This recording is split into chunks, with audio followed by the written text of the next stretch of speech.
Ladies and gentlemen, welcome to this webinar where we're going to talk about the EASA flight crew licensing system. First of all, I start off by thanking you for joining us and being here with us on this discussion.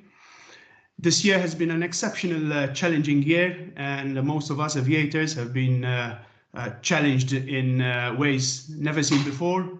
We might be on a shoestring or struggling to make ends meet. Surely most of us are flying less than we are used to. So in the spirit of CRM and teamwork, BizAv has joined forces with Cockpit4U to organize this EASA flight crew licensing webinar in order to provide information and provide a channel where we can discuss and clarify certain issues with regards to the regulation and licensing. So I would like to start off by introducing the panel today, starting off with Captain Philip Bologna, who's the director at BizAv, who will be taking some of your questions. And together with him, there's Captain Christos Diamantopoulos from Cockpit4U, who's a director and head of training there. And the speaker for today is Captain Antoine Fava, who's a senior TRE. He's also been actively involved in training and held the position as a former head of training at the National Airline. So before going into the details of the webinar, I would like to suggest maybe a way we can communicate, especially for those who are not familiar with Microsoft Teams. We are going to communicate through the conversations or the chat. And you can do this by clicking on the conversations button, which I'm bringing up on the screen just in a second. So this conversation button is the icon over here next to the highlight version that I have. And once you click on the conversation button or the chat, it will open up a window and you can type your message in the window. Just remember to click on the paper aeroplane in order to send it. So moderating this session, there's me, myself, Adriano, and together with me, there's Lena and Renata, who will be helping with some of your questions and also some of the information you seek.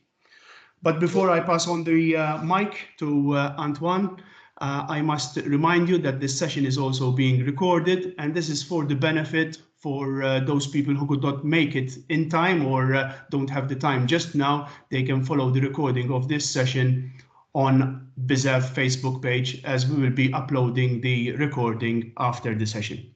So without further ado, I'll pass on the mic. I'll stop sharing actually.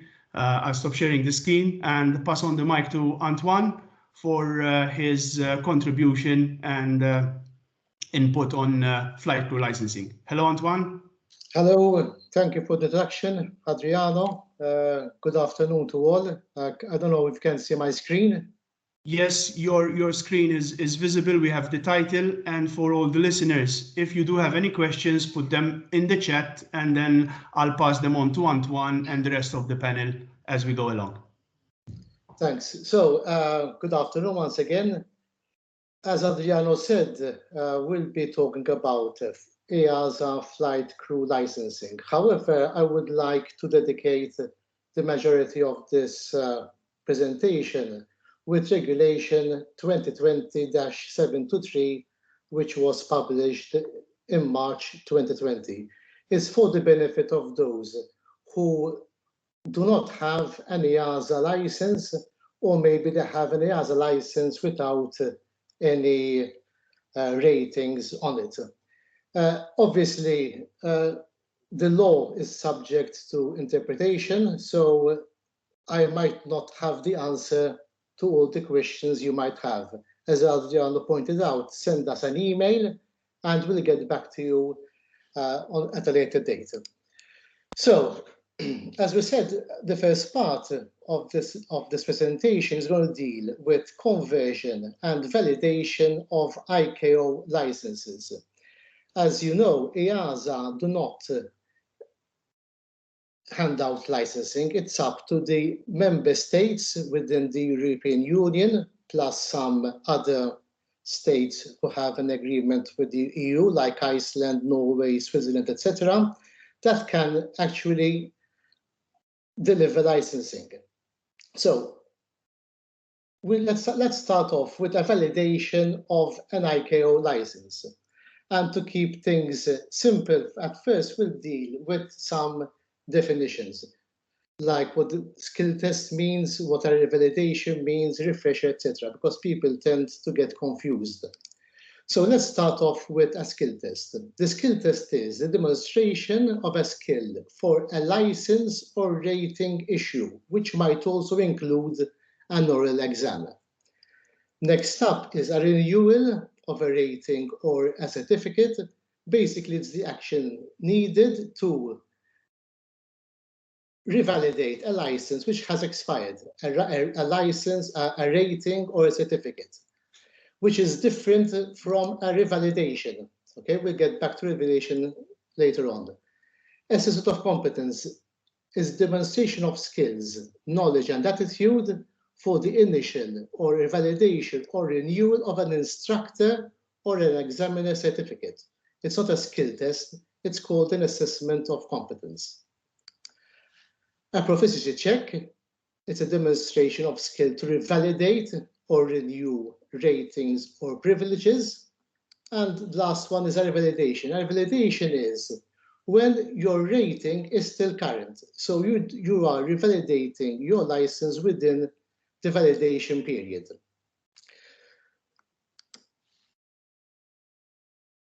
An instrument rating is valid for a year, and you can revalidate your instrument rating within the 3 months immediately preceding its expiry date.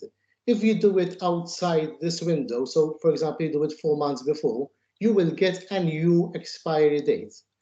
The same applies for a type class or type rating.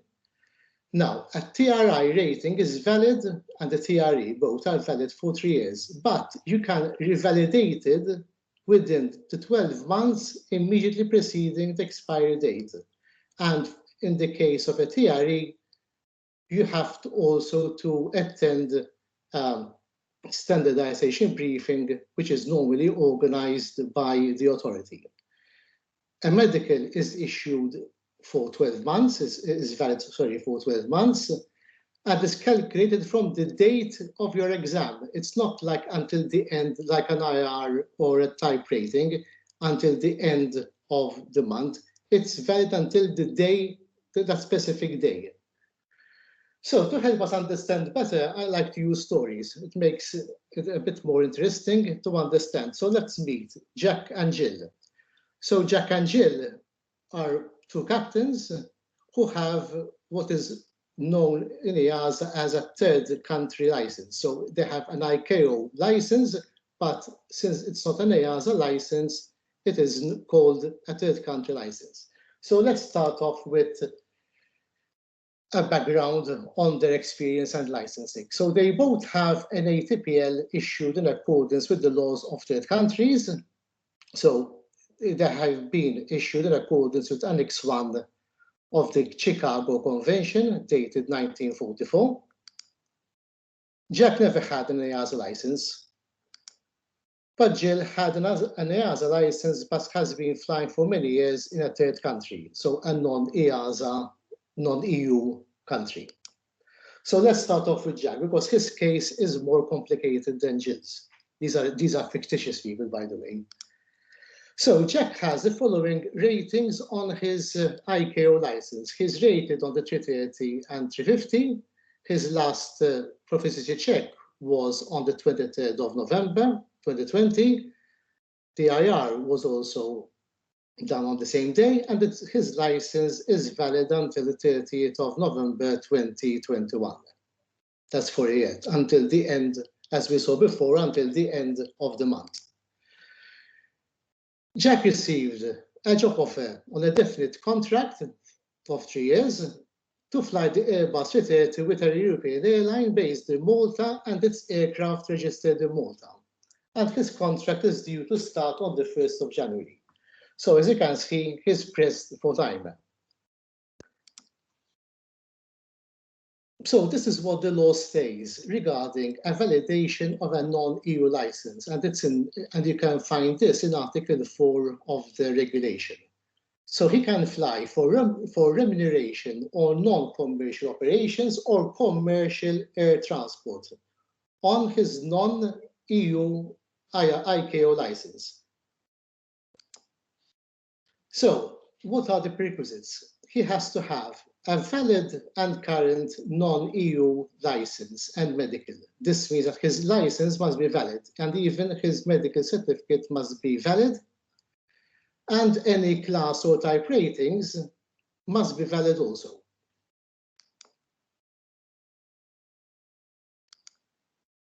So the question is, to which member state, or as the EASA refers to as the competent authority. For example, in the case of Malta, the competent authority is Transport Malta. In Germany, it's the LBA. In the UK, it's the CAA, etc., etc. So, if Jack resides within the territory of the Union, he must submit his application to the authority where he resides or is established.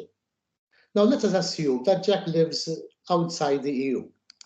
So he must submit his application to the authority of the member state where the operator for which he is flying or intend to fly has its principal place of business.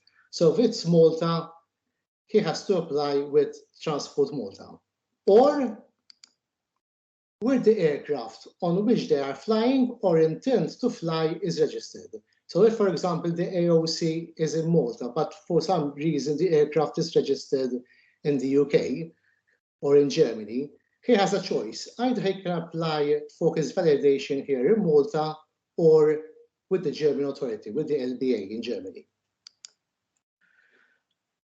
So what does he need to validate his license? So he has to do a skill test. He must complete a skill test.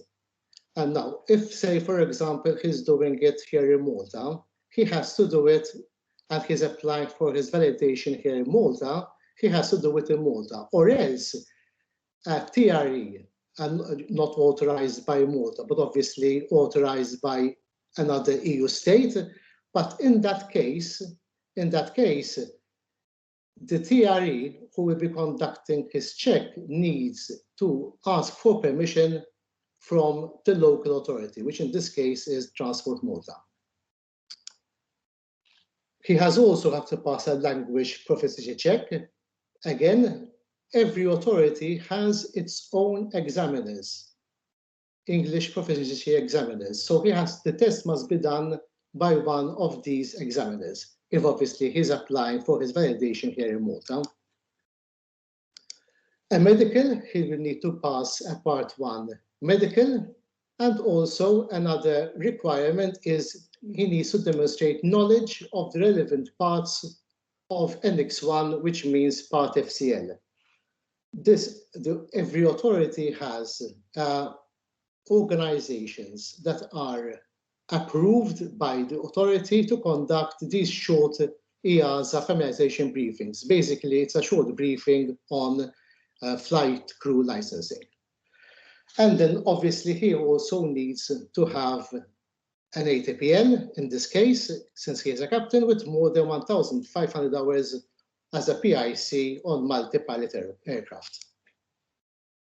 So now Jack needs to extend, he started flying for this new airline, and he needs to extend his validation. Don't forget, he's still flying on an ICAO license validated by an EASA state. So for how long is this validation valid? It's only valid for 1 year. If he needs to extend this validation, the competent authority will validate that license only once, and only for a maximum of one year, as long as he has enrolled for a Part FCL course. Basically, he needs to sit for the ATPL exams. I'm not sure if it's 13 or 14, I think it's 13, because EASA will not give credit for the ATPL exams. They might give credit for hours, etc., but they will not give any credit for ATPL exams. Or, so he needs to be already enrolled for a course. And in that case, if he has within that year, he has already enrolled in a course with an ATO, then the extension, the EASA, the authority, and the ATO will communicate together and they see how long they need. So it does not mean it will be extended for a year. If they think that in 6 months he will be able to get his ATPL exams, the extension will be given for 6 months. So now it's Jill's turn. Jill, her case is a little bit easier. Why?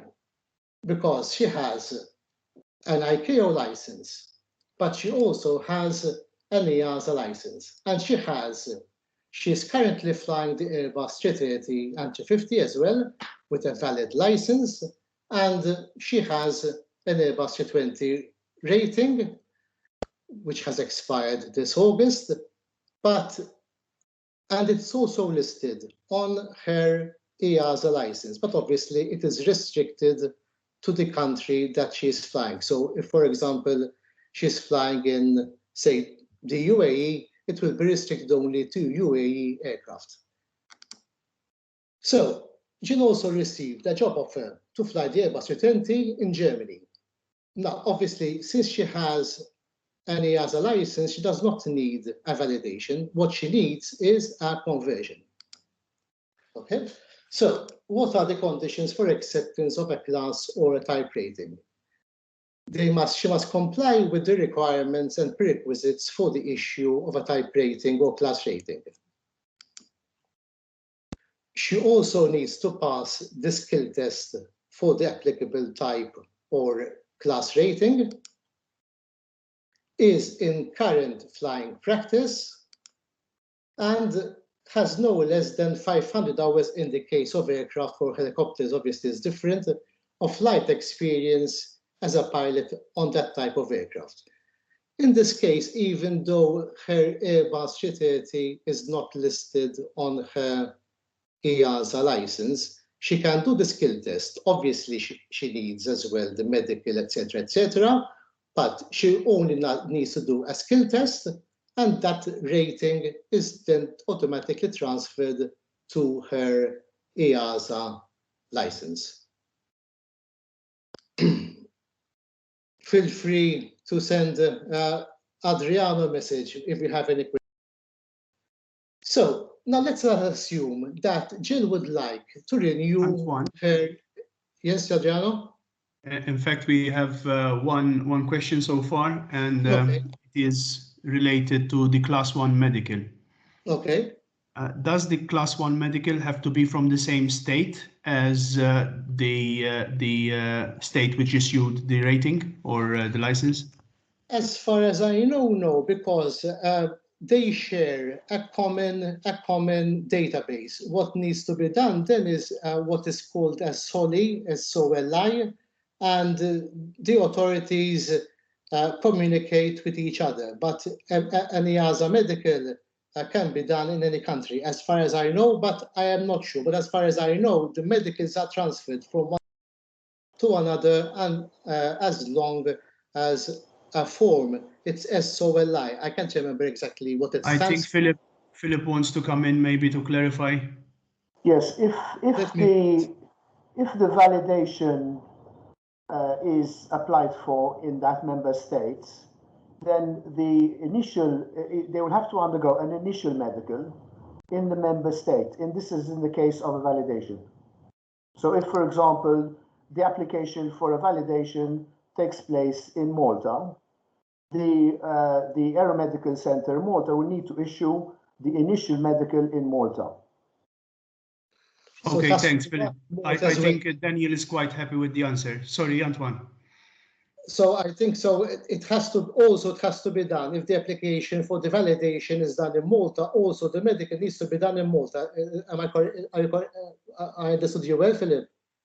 That's correct, and it's also the same with the ATPLs. Once they are started in that member state, under that authority, then it needs to be completed in the state where the initial application for the validation has been made. In fact, you can start in one country, but then you need to, if you start, for example, in Malta, and then you want to move to Germany, you need to fill an application with the local authority, and in order for them to notify the LBA in Germany. Exactly. It has to be approved beforehand. Okay. I mean, one must be careful. One must be careful to ensure that because you might be offered a job in one country, one member state, and until that job is secured through a contract, it may be complicated. It may complicate your life if you put in a request for a validation before your job is secured. So one has to be a bit careful at in that stage. Thank you, Philip. Thank you. So let's go back to Jill. So Jill would like to renew her Airbus 320 rating, okay, which has expired on the 31st of August 2020. So this takes us to AMCI FCL 625, renewal of class or type ratings. So what is the first step? Before, everything was scripted. Before, I think until about 4 years ago, the amount of training required depended on how long the license, the rating in this case, has lapsed. Now it is up to the ATO to decide what training needs to be done, so that the ATO, on a case-by-case basis, takes into account the following: the applicant's experience, the amount of time lapsed, in this case from August till December, the complexity of the aircraft, and whether she has a current rating or another rating on another aircraft type or class. Step 2. The head of training of the ATO develops an individual training program for the candidate. And then once the training is complete, they will issue the applicant with a training completion certificate, which will state the evaluation of the factors listed in the previous slide, the training received, and the statement that the training has been successfully completed. Now, the third step is for the candidate to go for her check. In this case, Jill goes back for her check. She needs to present the training completion certificate to the examiner. Why? Because the authority may, for example, Jill went to Cockpit for You ATO for her refresher training, and she has a Maltese license. The ATO needs to apply with Transport Malta and nominate 3 TREs to do her check. Normally, the authority will accept all 3 TREs, and then the ATO decides which TRE will do her check.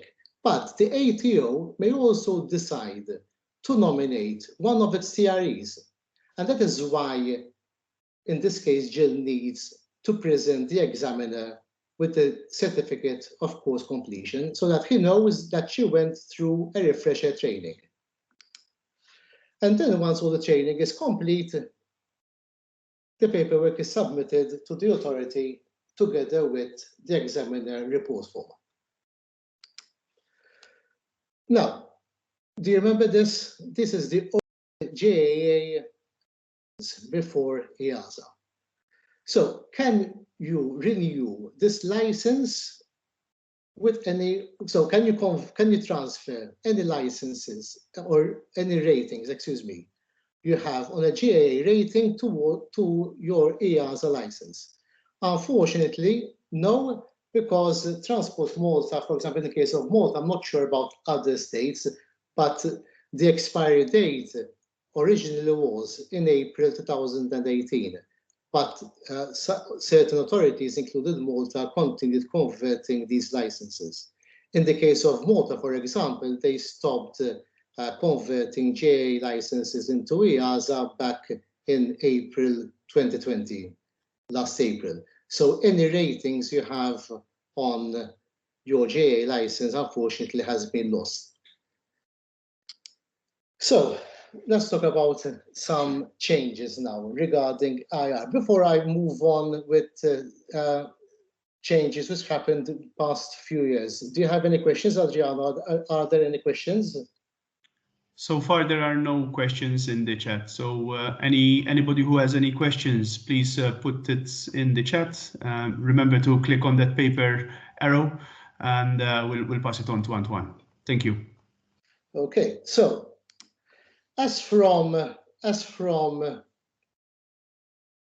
August, sorry, as from 25th of August of this year, all IRs need to be PBN endorsed. Okay, so let's start off with a definition of performance-based navigation. It means air navigation based on performance required for aircraft operating along a route and instrument approach, a departure, or designated airspace. An ILS approach, an MLS or a GLS approach, they form part of the navigation suite of PBN. Just to make sure, just to be clear about this. And as you might all know, depending on the country you're flying to, you will see a lot of terminology regarding RMP approach. You might see RMP approach runway 31, RMP GNSS 31. As from the 1st of December 2022, there's going to be only one term, which is RMP runway 31, for example, or RMP runway 31 in brackets AR for approval required in the case of AR approval. The forms where the TRE fills during a prophecy check now clearly defines whether the approach flown in the simulator was a 2D approach or a 3D approach. So a 2D approach is an approach with just lateral guidance. So for example, a VOR approach, an NDB approach, a lock-only approach, or an RMP approach with NAV minima only. A 3D approach is an approach with both lateral and vertical guidance. Okay, so remember, an ILS as such does not form part, it is in reality a 3D approach, but it's more, in this case, it's applicable to an LPV approach, a localizer performance with vertical guidance, or an RMP approach with a NAV and VNAV minima, or an RMP AR approach. Now, how do we report PBN? As you can see, it differs from one EU state to another. In the case of Malta, for example, and even the Belgian CAA, the endorsement is done on the pilot's logbook, where the TRE clearly states PBN, clearly says that a PBN approach has been carried out, and also if it was a 2D approach or a 3D approach. In the case of the UK, okay, they're leaving EASA in a few weeks' time. It's written on the license. So on the license they have A320, for example, dash IR, dash PBN, and if it has also low visibility approval, LV. So everything is done on the individual's license. It differs from one state to the other, as you can see. You can find this chart on the EASA regulations website. So let's have a look at some changes which happened during the past few years.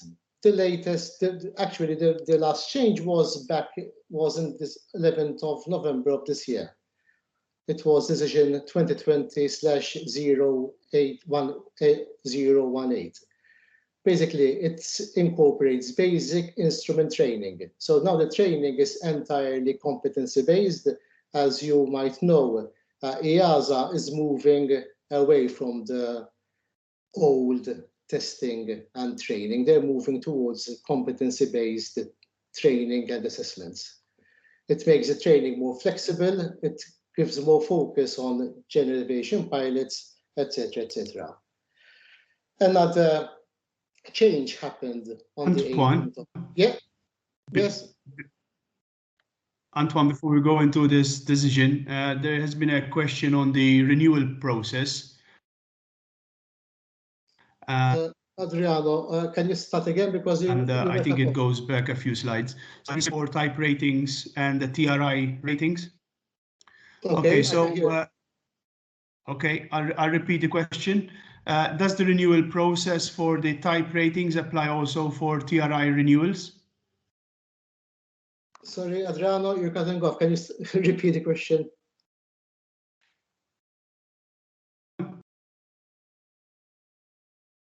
Hello, can you hear me? Can you repeat the question, Adriano? Can you repeat the question? Okay, I'll repeat again, and it's about the renewal process.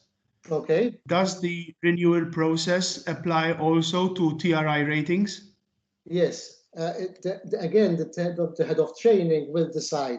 As you know, the TRI course or SFI course is divided in three parts. Part one is basically is the core course, the trainer course. The second part is like the technical review, aircraft presentation, how you prepare notes, etc. And then the third part is the sim part.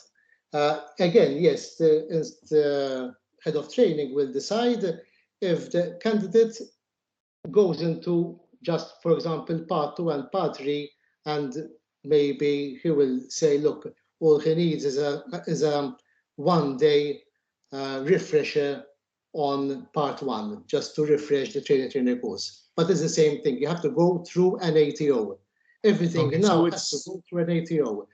So it's the head of training that designs the program for a renewal Correct. In a TRI or SFI rating. Correct. Yes. Okay. The EASA put all the onus and responsibility on the ATO. That's why then they need, obviously, the certificate of course completion and that letter stating what training has been done, so that it is, in the case of a TRI, it is presented for the assessment of competence. Thank you, Antoine. So, Decision 2020-005 reviewed some definitions, some flight credit on NX1 aircraft, requirements for LAPL, development of a night rating for PPLs, and class and type ratings list and endorsement list. The biggest change happened in the TRI course. It is clear now, because, for example, part 2 wasn't so clear. The LIFO section of the TRI course was not very clear. With this change, things are clearer. So now, because everybody was interpreting, for example, the second part of the TRI course in the way they want, the LIFO section in part 3, everybody was coming up with their own interpretation. Now everything is scripted and clear. One of the changes one will see is on the EASA license when it comes to TRI. Before, if the training TRI course was done only in the simulator or FSD, license see TRI sim only. Now all you see is TRI-R. If the training, TRI training, included also landing training, in other words, base training, now they're calling it landing training, you will have TRI-LT. If it included landing training and LIFOS, you will see TRI, LIFOS, and LT. Okay? Another change happened on the 27th of February 2019. Basically, in short, EASA included UPRT in every part of the training, pilot training.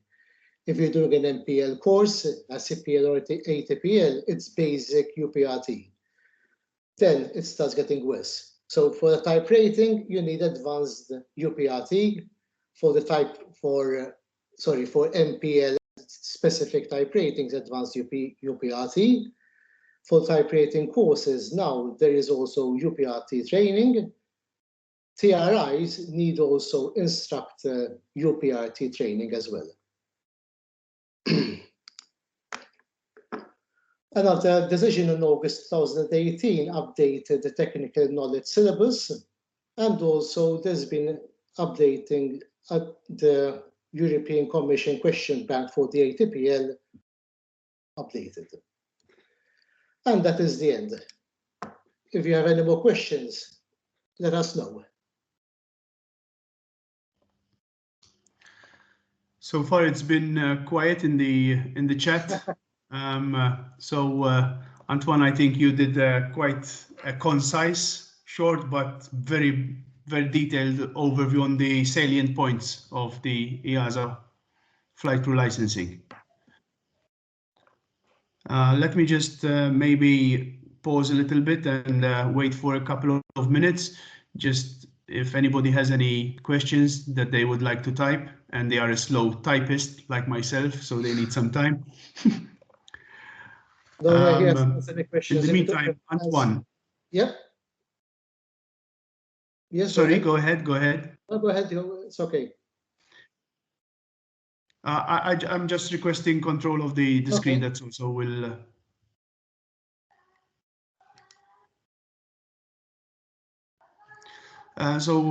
There's a question from Philip, and will you be discussing the CCQ process, or maybe mentioning some main points about the conversion qualification, cross-conversion qualification? Cut off again. Can you start again, please? Adriano, the link cut off. Can you start again? Can you ask the question again, please? Maybe can you highlight a few main points on the CCQ process? CCQ, yes, of course.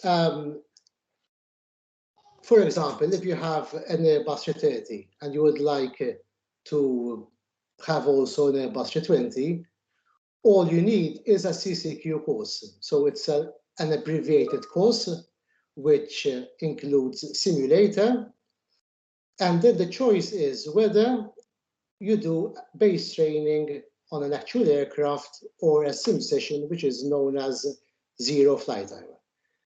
In any case, whether you do a base training or zero flight time, you need to start, one needs to start his life was training, line flying under supervision within 21 days.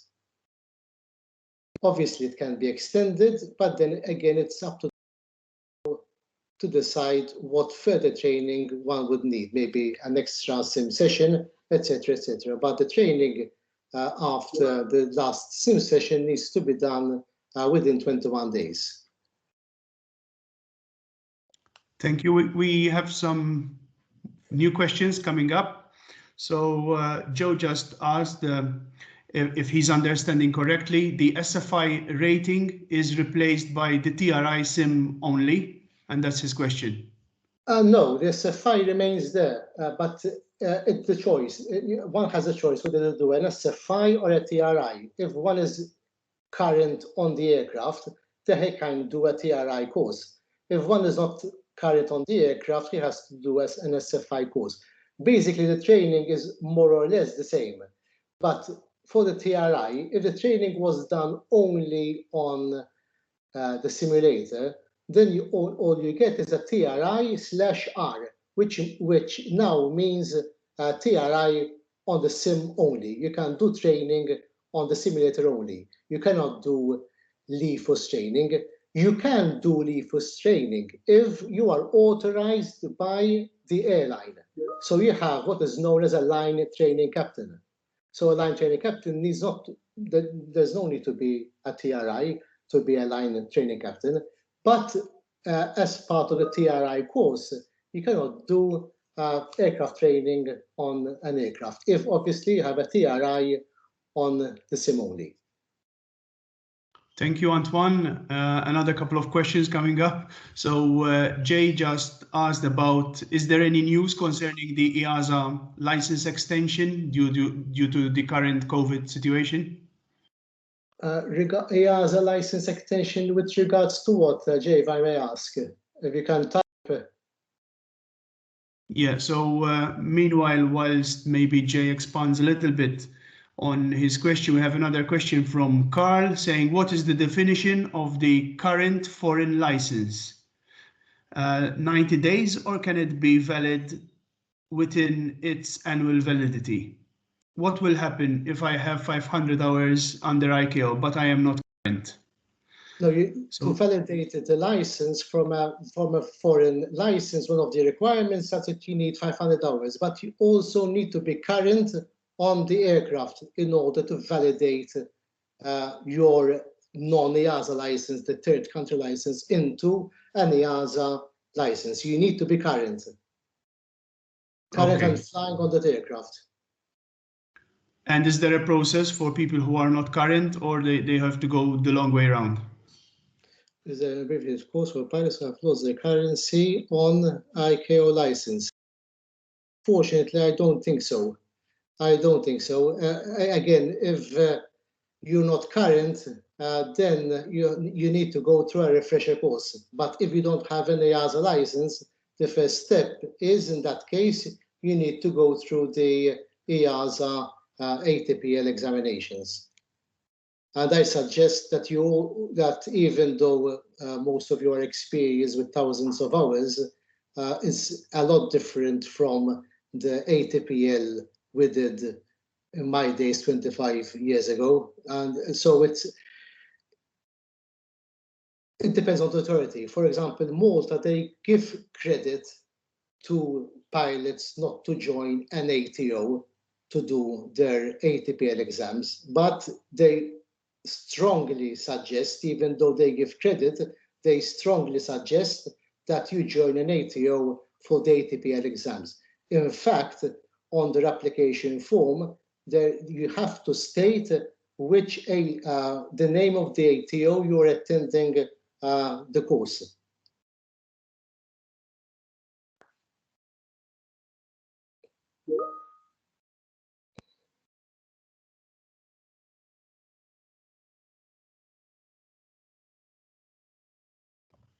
So there seems to be some delay from my end, and Jay is referring back to his original question about the license extension because of the current situation, and he's referring to the new Article 71 and the extension that EASA offered because of COVID.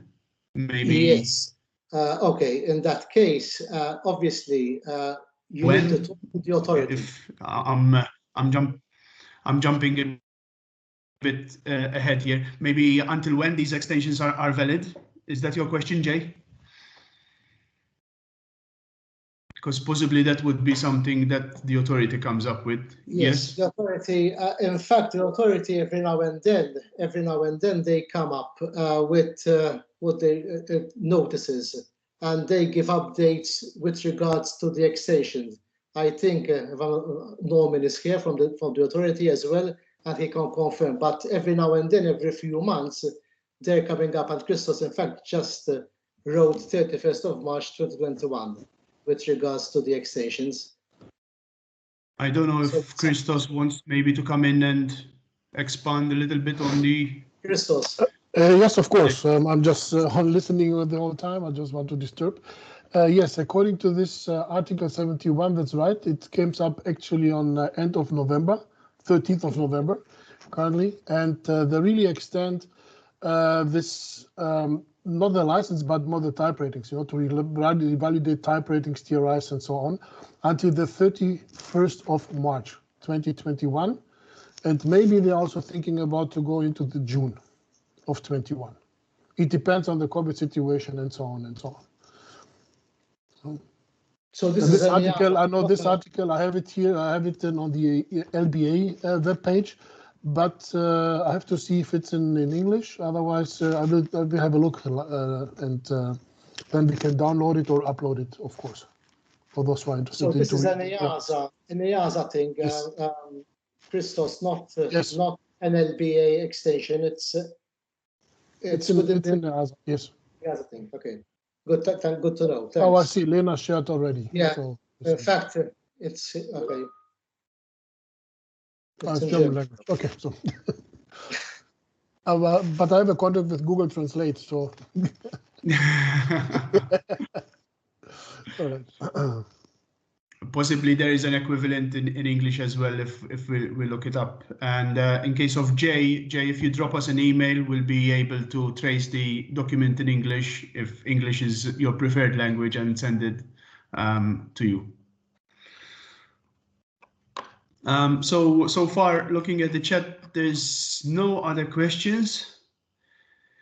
In that case, I think we can wrap this webinar up, but before we say goodbye, first of all, I would like to thank Antoine for the good presentation and for being concise again. Thanks as well to Philip and Christos for being in the background and hopping on those difficult questions. And yes, last but not least, I would like to remind everybody that this session has been recorded and it will be available on the BZEF Facebook page. Also, we're setting up another webinar on the 15th of December, which is on Tuesday, same time, same process. So at 13 Zulu on Tuesday, 15 December. So from my end, I would maybe take last comments from the panel as maybe they want to say their goodbye, and we can start concluding this webinar. Thanks, Adriano. Everyone is free to send their emails or queries. I think yes, in fact, it's written in the chat. You have the email address where you can send your questions and we can answer in a few days' time. Thank you, Antoine. Thank you, Adriano. Yes, we'd just like to let you know that yes, on the 15th we will have another webinar with more or less the same discussion. But I do invite you to forward the link to the webinar on the 15th to your colleagues, many of which would gain immensely by the information that there is here. We're just touching the edges, the tip of the iceberg. We'll be happy to discuss any other specific issues during the webinar again on the 15th. It is a time when we need to pull together as pilots, difficult times for everybody. And networking, sharing information, communication, teamwork is certainly welcome by many of us in these difficult times. So we hope to see you or your colleagues next time on the 15th, and we look forward to that. Thank you both. Thank you, Philip. Thank you, Philip. Last but not least, Christos, maybe you want to say goodbye? Yes, of course. I want just to say thank you very much, Antoine. Thank you very much, Adriano, for the support and everything. So from our side, I can just say if you have, as Antoine told, some questions, inquiries, you have some doubts, so please don't hesitate. Write us on the email address is mentioned already. And of course, also from our side, if you have colleagues or you want to convert something, we have some programs developed already, so we can help you, so we can support you with packages and so on concerning the conversions and revalidations of licenses, and to support you with, let's say with any authority in the EASA member states, because we are well connected with all these authorities. So from my side, thank you very much, and looking forward to see you on the 15th of. It's December now. December. On Tuesday. Thank you very much. Thank you. Thank you very much. Thank you. Thank you, everybody. Take care. Have a good one and stay safe. So until the next one, take care. Bye-bye. Bye-bye. Thanks. You too. Bye-bye.